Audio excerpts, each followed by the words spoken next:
Oh, we're back, baby. New video time. So, obviously, this means I am back. I am once again available to make new videos. I am once again available for coaching. If you're looking for coaching on your situation, just hit up thelovechat.net/coaching.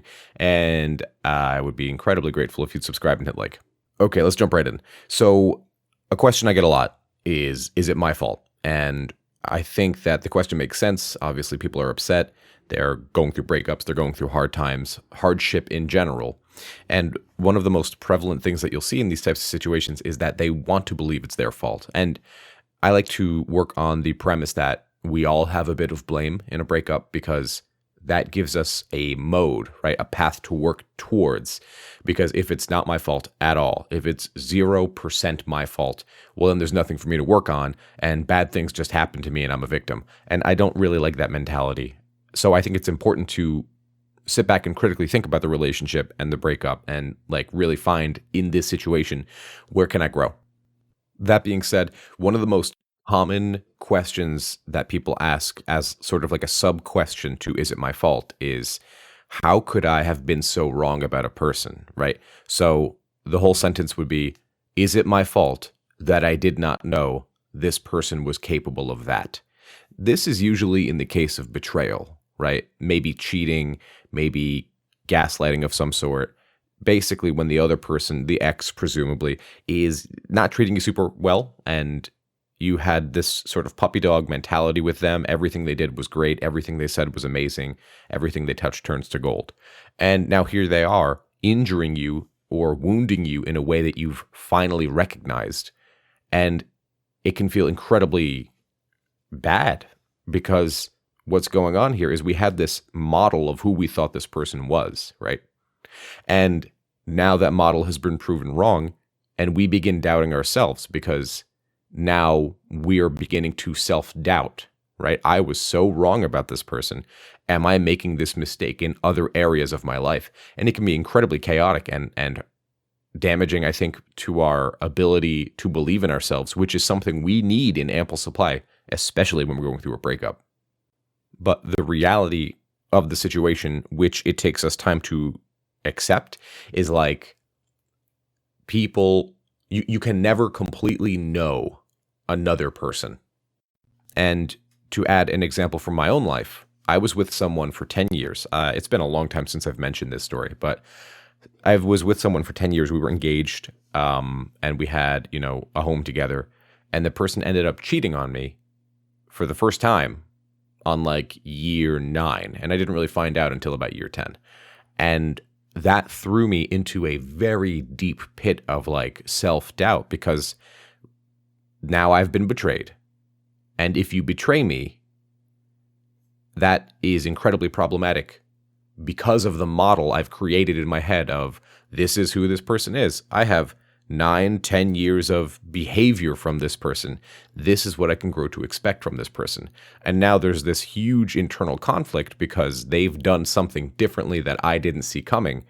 So now I turn that back at myself. Is it my fault that I didn't see this coming? Because I had set up this expectation based on their behavior.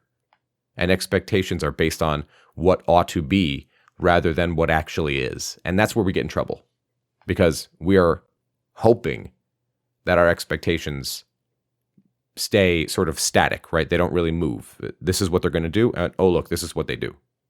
And then something like this happens. And then we're like, oh, shit, is this my fault that I do this? Or is this my fault that I didn't recognize that they were capable of doing this? So I think it's important to really sit back and ask yourself, am I doing this to myself? Am I making this my fault more than it should be? Like I said earlier in the video, it's good to take some blame.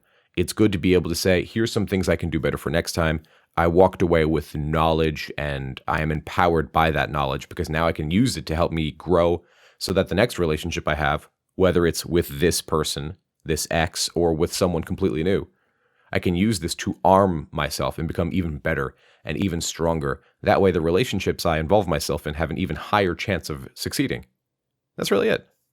So, betrayal is going to happen, and it's going to throw you for a loop. And the best thing you can do is hold on, Continue that personal work because that is what reinforces the belief in yourself, right? When you actually like who you are, you believe in yourself. And as you rise out of that situation, your level of attractiveness goes up. The level of people you can attract goes up. It's a beautiful thing. And I'm not necessarily saying it's easy, but it is simple, right? Picking up 400 pounds isn't easy, but how to do it is simple, right? Have good form. This is no different. So going to the therapist, hitting the gym, eating clean, whatever the things I recommend in past videos, like those things are simple, meaning the how to do them is simple. The doing them is difficult. But if you just keep the faith and keep pushing yourself forward, you will be surprised, right? I think that's the big thing for many people, and maybe I'll do a separate video on this, is you will be surprised when you stay consistent, even if you don't believe it'll work. Because it's not about what you believe, right? Your muscles, if you go to the gym and exercise and eat a lot of protein and stay consistent, your muscles are going to grow. It doesn't matter if you believe it or not, right? Your belief, your emotional input is irrelevant to this. It is a statistical guarantee, barring any sort of medical issues. So I think you guys understand what I'm trying to get at here. If you stay consistent with your personal growth, you will be better. You will be happier. But the big thing, and what a lot of people don't do, is they don't go where they need to go, right? So they do some personal improvement. They'll hit the gym like I talk about. It's probably what I talk about the most is going to the gym.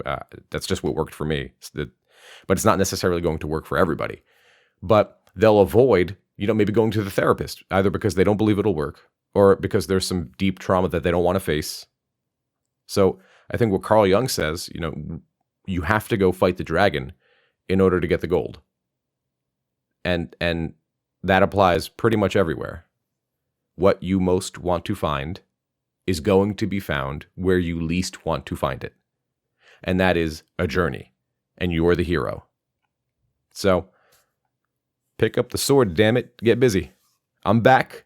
We're making new videos. If you guys liked this content, let me know. These are going to be what the videos are kind of like now. They're going to be a little less polished, a little more, I turn the microphone on and just talk because I have more fun doing it this way. If you guys want to come hang out with me, I am live on Twitch every Sunday, Monday, Wednesday, and Friday at 10 a.m. Eastern Time. It's New York City. Just check out twitch.tv/HiRory. And if you guys want more of these videos, head over to patreon.com/thelovechat. I'll leave a link down below. And that's like 150 more videos for you guys that have never been released on YouTube. So I'll catch you guys in the next one. Let me know what you thought. I'm excited to be back. I'm feeling very recharged. And so we're going to boogie. We're all going to hang out. We're all going to boogie. And let me know if this video spoke to you. And if it did, have you done this to yourself? Have you made this your fault? I'll catch you guys in the next one.